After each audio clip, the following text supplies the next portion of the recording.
भारत के सबसे करीबी नेपाल चारों ओर से हरे भरे जंगलों और पहाड़ों से घिरा है। यहाँ दुनिया के सबसे ऊंचे पहाड़ माउंट एवरेस्ट है। नेपाली के अलावा यहाँ भारतीय भी रहते हैं। यहाँ वह सब कुछ है जिसकी तमन्ना एक आम सैलानी को होती है। नेपाल पहाड़ों से ढका हुआ बेहद खूबसूरत देश है। ये कभी बर्फ की चादर ओढ़ लेता है तो कभी बारिश की फुहारों से सज जाता है। कहीं नेपाल बागों से गुलजार हो जाता है तो कहीं धूप से रोशन। नेपाल में हर मौसम का मजा ले सकते हैं। अगर आप घूमने की प्लानिंग कर रहे हैं तो अपनी विश लिस्ट में नेपाल को शामिल कर लीजिए। हिमालय की पहाड़ियों से घिरा ये देश प्राकृतिक सुंदरता के साथ साथ संस्कृति और सभ्यता को देखने की नई नजर देगा। तो दोस्तों, अब हम शुरू करते हैं हमारी वीडियो। दोस्तों, हम सभी अपना स्वतंत्रता दिवस बेहद ही हर्षोल्लास के साथ मनाते हैं, लेकिन नेपाल एक ऐसा देश है जहां पर स्वतंत्रता दिवस नहीं मनाया जाता है। जी हाँ, नेपाल दक्षिण एशिया के सबसे पुराने देशों में से एक है, लेकिन फिर भी यह देश कभी किसी अन्य देश या साम्राज्य का गुलाम नहीं रहा। ऐसे में जब इस पर कब्जा ही नहीं हुआ तो आजादी का कोई सवाल ही नहीं रहा। लेकिन हाँ, इस देश में 20 सितंबर को राष्ट्रीय संविधान दिवस मनाया जाता है। दोस्तों, नेपाल जिससे हमारे देश की ऐसी हमजोली है कि हम वहां बिना किसी वीजा पासपोर्ट के चक्कर मार आते हैं। नेपाल जिसकी संस्कृति और आबोहवा ऐसी है कि हम उससे बेटी और रोटी का रिश्ता रखते आए हैं और इसे आगे भी जारी रखना चाहेंगे। नेपाल जहां हम बचपन में बाबूजी के जाने पर चाइनीज खिलौनों की प्रतीक्षा किया करते थे, जहां भारतीय रुपये का मान आज भी लगभग 1.5 गुना बढ़ जाता है, जिसे हाल तक दुनिया का एकमात्र हिंदू राष्ट्र होने का गौरव प्राप्त था। नेपाल एक बहुसांस्कृतिक क्षेत्र है। इसका धर्म, व्यापक प्रकृति और इसके विशाल पहाड़ों ने दुनिया की खूबसूरती में बड़ा योगदान दिया है। कपड़े, गहने, सहायक उपकरण और स्मृति चिन्ह खरीदने के लिए थमेल क्षेत्र नेपाल के पर्यटन स्थलों में सबसे अच्छा है। विभिन्न प्रकार की दिलचस्प वस्तुओं को ब्राउज करते हुए स्ट्रीट शॉपिंग का आनंद लिया जा सकता है। अगर आप नेपाल जा रहे हैं और खरीदारी के लिए जगह ढूंढ रहे हैं तो यह जगह मूलतः पर्यटकों की वजह से चलती है। जब आप इस स्थान पर जाएंगे तो आप निश्चित रूप से अपने आसपास बहुत सारे पर्यटकों को पा सकेंगे। इस स्थान पर बहुत सारी संकरी गलियां हैं। लोग यहां फलों और सब्जियों से लेकर कपड़े और सामान तक हर तरह की चीजें बेचते हैं। अगर आप नेपाल में स्थानीय स्ट्रीट फूड का आनंद लेना चाहते हैं तो यह आपके लिए एक आदर्श स्थान है।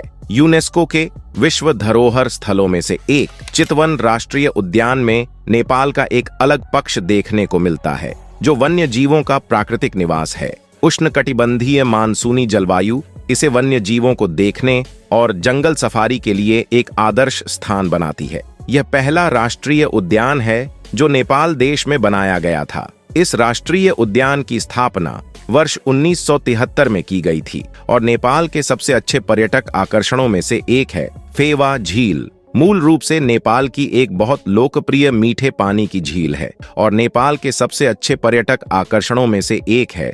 यह झील मूलतः पोखरा शहर के दक्षिणी भाग में स्थित है और यही कारण है कि इस झील को अर्ध प्राकृतिक झील माना जाता है। इस झील की लोग अच्छे से देखभाल कर रहे हैं और यही वजह है कि यह इतनी खूबसूरत दिखती है। यह झील नेपाल देश की दूसरी सबसे बड़ी झील है। यह नेपाल में सबसे ज्यादा देखी जाने वाली झील है और पूरे देश में पूरे साल बड़ी संख्या में पर्यटकों को आकर्षित करने के लिए जानी जाती है। नेपाल अपने ऊंचे पहाड़ों और अपनी प्राकृतिक सुंदरता के लिए जाना जाता है। इसके अलावा भी नेपाल में देखने के लिए बहुत कुछ है। पर्वतारोहण के साथ साथ रोमांच की तलाश करने वाले लोगों के लिए नेपाल एक पसंदीदा गंतव्य है। लेकिन क्या आपको नेपाल के सबसे प्रसिद्ध पर्यटन स्थलों के बारे में पता है? आइए जानते हैं नेपाल के पर्यटन स्थलों के बारे में, ताकि जब आप नेपाल जाएं तो कोई भी खास दार्शनिक स्थल आपसे छूटे नहीं। सबसे पहले नंबर पर है महेंद्र गुफा। महेंद्र गुफा पोखरा के उत्तर में स्थित है। सबसे प्रसिद्ध प्राकृतिक पर्यटन स्थलों में से एक नेपाल है।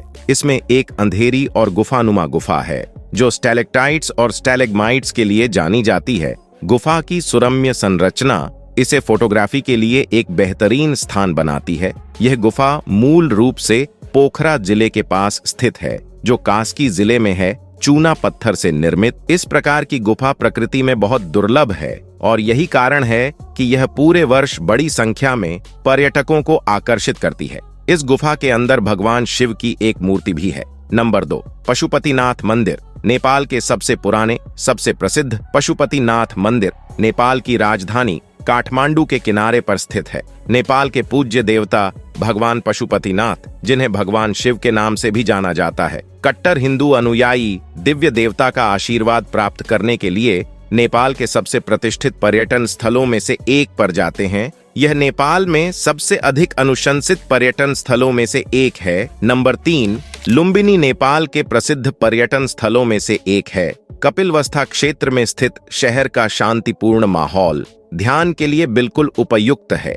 बौद्ध वास्तुकला के अनुसार बने मंदिरों और स्मारकों की अत्यधिक प्रशंसा की जाती है। ऐसा माना जाता है कि भगवान शिव का जन्म 623 ईसा पूर्व लुम्बिनी में हुआ था, जो मूल रूप से नेपाल के दक्षिणी भाग में है।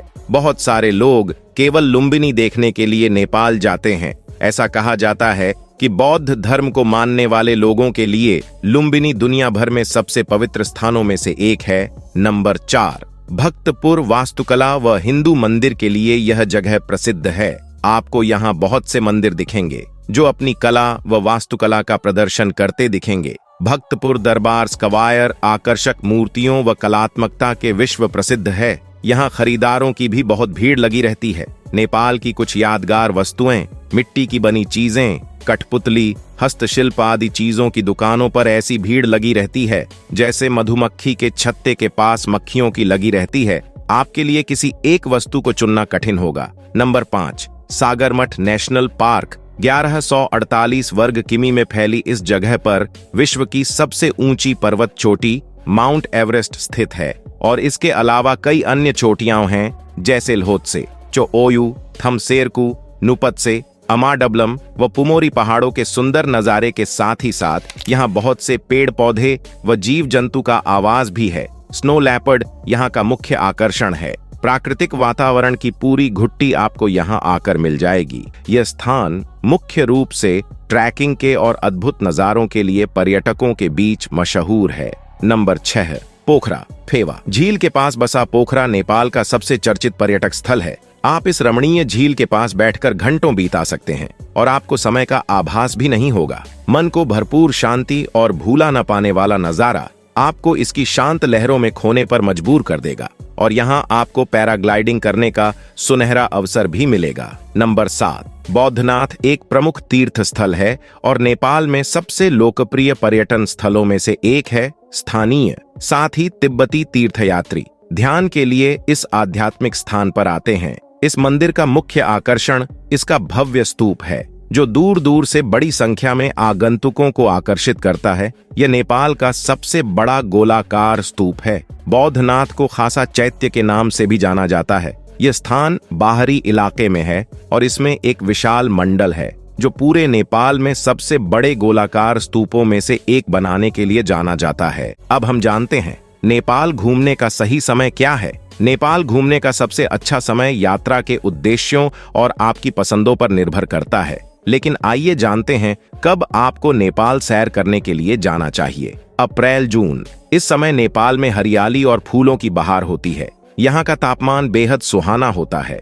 यही समय होता है जब आप आराम से पोखरा और अन्य प्रमुख स्थानों का भ्रमण कर सकते हैं। सितंबर नवंबर, यह समय नेपाल घूमने के लिए सबसे बेस्ट माना गया है क्योंकि इस दिनों यहाँ का तापमान मध्यम रहता है और यह अनेक पर्वों का समय रहता है जो स्थानीय सांस्कृतिक अनुष्ठानों को देखने का अच्छा मौका हो सकता है। दिसंबर फरवरी, यदि आप बर्फबारी और ठंडी जलवायु का आनंद लेना चाहते हैं तो यह महीना आपके लिए बेस्ट हो सकता है। नेपाल में इन दिनों जमकर बर्फबारी होती है। अगर आज की जानकारी अच्छी लगी तो वीडियो को लाइक करें, शेयर करें और चैनल को सब्सक्राइब करें। आप सभी का धन्यवाद।